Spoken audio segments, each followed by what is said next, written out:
یک مرسدس بنز میخوام. انجام شد. از الان تو همیشه دلت یک مرسدس بنز میخواد، اما این فقط یک خواسته باقی میمونه. نه کنسلش کن. پس من تلاش میکنم برای خودم یک مرسدس بنز بخرم.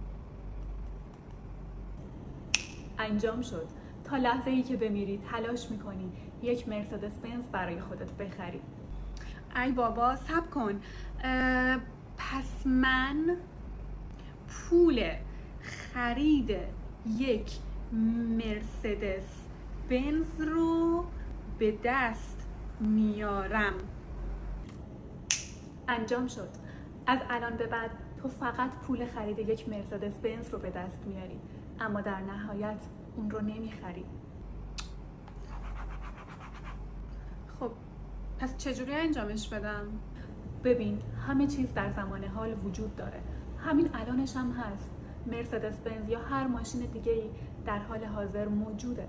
تو باید با این حقیقت که در حال حاضر اون ماشین رو داری همراستا بشی.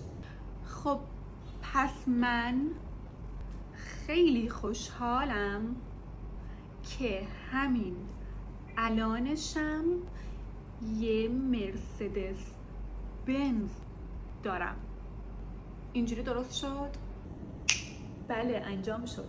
تو تا آخر عمرت با این فکر که یک مرسدس بنز داری زندگی میکنی و از داشتن این رویا خیلی هم خوشحالی.